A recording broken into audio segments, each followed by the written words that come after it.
नमस्कार दोस्तों, आप सभी का स्वागत है ऑप्ट्यूजर्स पे। तो यहाँ पर इकोनॉमिक्स सीयूईटी यूजी के लिए हम लोग डिस्कस करेंगे इसका सिलेबस। और याद रखिएगा, काफ़ी जो है डिटेल डिस्कशन रहेगा और कैसे आपको इसकी प्रिपरेशन करना चाहिए कि जिससे आपको टॉप रैंक यूनिवर्सिटी जैसे डीयू हो गया, ठीक है, जेएनयू में एडमिशन आपको मिल सके, या फिर जैसे बीबीएयू में और भी जो टॉप रैंक यूनिवर्सिटी हैं इसमें आपके यूजी प्रोग्राम में आपको इनरोलमेंट मिल सके। तो हम इसको डिटेल में डिस्कशन करेंगे और कौन से बुक को आपको प्रेफर करना चाहिए, ठीक है, सारी चीज़ें। तो अगर आप लोग फर्स्ट टाइम चैनल पर विजिट कर रहे होंगे तो सब्सक्राइब कर लीजिएगा, बेल आइकन प्रेस करना नहीं भूलेगा। और हम अपने चैनल पे लगातार सीयूईटी से रिलेटेड जो है पीजी से रिलेटेड एमसीक्यूज़ कवर कर रहे हैं। और हो सकता है आने वाले दिनों में हम यूजी से रिलेटेड भी अब जो है क्वेश्चंस कवर करें। तो आप लोग जो है जुड़े रहिएगा चैनल पे। तो अगर आप इस पेपर के पैटर्न को देखेंगे तो यहाँ पर आपको लगभग 45 क्वेश्चन मिलेंगे, जो कि 5 मार्क्स के होते हैं। और आप सभी को पता होता है कि जो क्वेश्चन 5 मार्क्स का होता है और 1 मार्किंग होती है, जिसमें कि आपको 35 क्वेश्चन अटेम्प्ट करना ही करना है, ठीक है। ये पैटर्न है, क्लियर। और याद रखिएगा कि आपको उसमें बेसिक जो पहली चीज़ है वो कवर करें। कौन सी टॉपिक को करना है, आपके इंट्रोडक्शन ऑफ माइक्रो इकोनॉमिक्स, ठीक है, जिसमें इसके सेंट्रल प्रॉब्लम क्या है जो है माइक्रो इकोनॉमिक्स की वो। अगर हम बात करें कंज्यूमर बिहेवियर एंड डिमांड की, तो इसमें याद रखिएगा कि आपकी meaning and attainment of equilibrium through utility approach, 1 और 2 कमोडिटी का केस देखना है, ठीक है। डिमांड देखना है, मार्केट डिमांड क्या होता है, कौन से डिटर्मिनेंट्स होते हैं जो मार्केट डिमांड को डिसाइड करते हैं।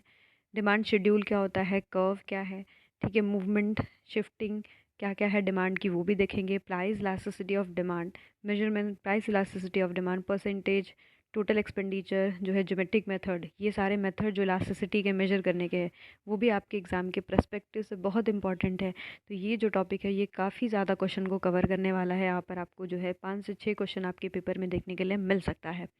अगर हम बात करेंगे इंट्रोडक्टरी मैक्रो इकोनॉमिक्स की, जिसमें कि आपका नेशनल इनकम रिलेटेड जो है एग्रीगेट बेसिक कंसेप्ट है आपके मेजरमेंट का, जैसे जो आपका मैक्रो इकोनॉमिक्स की मीनिंग क्या है, सर्कुलर फ्लो ऑफ इनकम क्या होती है, इसमें चारों सेक्टर का मॉडल देख लीजिएगा, GDP, GNP, NDP, NNP, eight factor cost and market price, very important.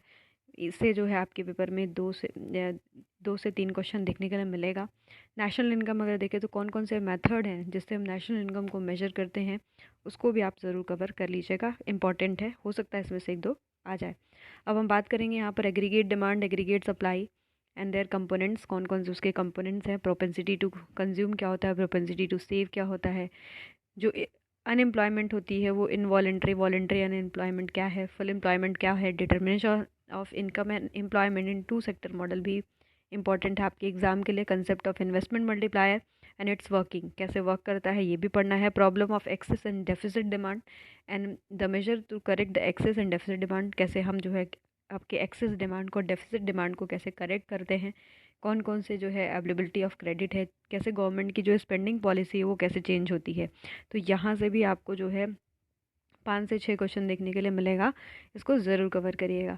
रही बात मनी एंड बैंकिंग की, मनी क्या है, मनी के टाइप्स क्या है, उसका इवोल्यूशन कैसे हुआ है, उसके फंक्शंस क्या हैं, सेंट्रल बैंक क्या है, उसके रोल्स और उसकी जो फंक्शन है वो भी देख लीजिएगा।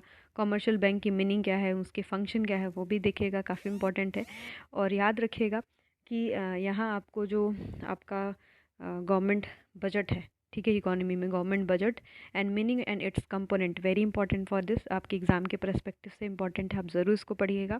ऑब्जेक्टिव ऑफ गवर्नमेंट जो बजट क्या होगा, क्लासिफिकेशन कैसे कैसे करेंगे आपके रिसिप्ट एंड कैपिटल बजट में। जैसे आप बजट को देखेंगे तो आपका रिसिप्ट का फॉर्म होता है कैपिटल का, वो भी देखना है। क्लासिफिकेशन ऑफ एक्सपेंडिचर, जैसे रेवेन्यू एंड कैपिटल एक्सपेंडिचर, जैसे non planned and planned expenditure भी होता है सरकार का, एंड आपका डेवलपमेंट एंड नॉन डेवलपमेंट जो है बजट होता है। तो ये भी ज़रूर अपने एग्ज़ाम के लिए आप कवर करिएगा, काफ़ी इंपॉर्टेंट रहेगा। रही बात और नेक्स्ट बजट की, तो टाइप्स ऑफ बजट में बेसिकली आपको balance budget, surplus budget, deficit budget, उसकी मीनिंग एंड इम्प्लीकेशन क्या है, इंपॉर्टेंट रहेगा। 1-2 क्वेश्चन यहाँ से आपको देखने के लिए मिलेगा। जो है रेवेन्यू डेफिसिट क्या होता है, फिजिकल डेफिसिट, प्राइमरी डेफिसिट, ये बहुत इंपॉर्टेंट है, ये आपके एग्ज़ाम में इससे 1 क्वेश्चन मस्ट है आना। ओके, उसकी मीनिंग क्या है, एप्लीकेशन क्या है, ठीक है। और मेजर्स टू जो है कंटेंट डिफरेंट डेफिसिट्स, ये भी आपके एग्ज़ाम के लिए इंपॉर्टेंट रहेगा।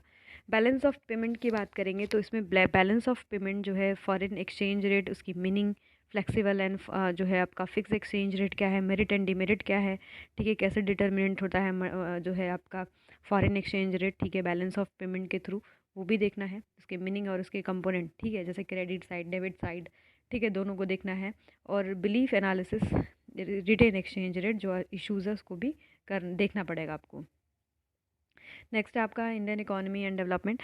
तो डेवलपमेंट एक्सपीरियंस जो 1947 टू 1990 हुआ था वो हमें देखना है, ठीक है, कैसे आपका जो introduction of state of Indian economy on the eve of independence, ये भी देखना है, आपके 12th के सिलेबस में भी है, ठीक है। Indian economic system, common goals क्या है, 5 ईयर प्लान की आपको कवर करना है, क्योंकि 5 ईयर प्लान से आपको 1 से 2 क्वेश्चन देखने के लिए मिल सकता है।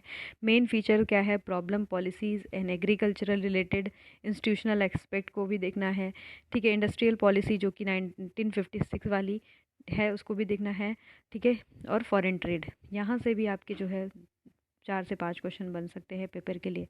जो करंट चैलेंजेस है जैसे इंडियन इकोनॉमी में पॉवर्टी टाइप्स उसके, ठीक है, एब्सोलूट, रिलेटिव, ठीक है, कौन कौन से मेन जो प्रोग्राम है रन किए जाते हैं टू एलिवेट द पॉवर्टी, उसका क्रिटिकल असेसमेंट करना है, ठीक है, उसको क्रिटिकली एनालाइज करके पढ़ना है आपको।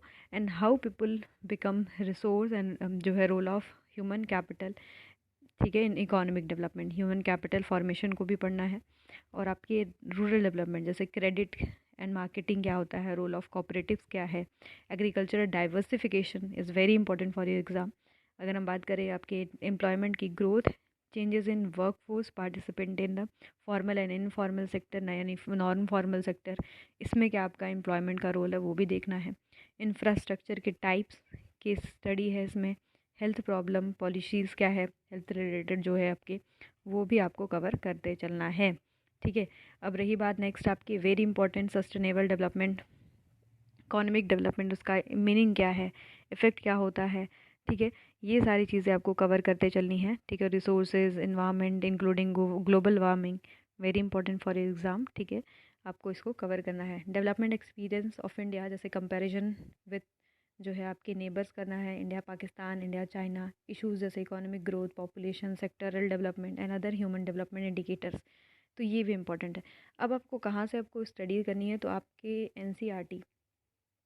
एनसीईआरटी आप ज़रूर अपने बुक की कवर करिएगा, 11th 12th की, ठीक है, 11th की और 12th की, ठीक है। बेसिकली आपको माइक्रो इकोनॉमिक्स जो 11th में चलती है उससे पढ़ लीजिएगा, मैक्रो आपके 12th में और इंडियन इकोनॉमी 12th में ही चलती है, उसको ज़रूर पढ़ लीजिएगा, ठीक है। ये आपके एग्ज़ाम के लिए इम्पॉर्टेंट रहेगा।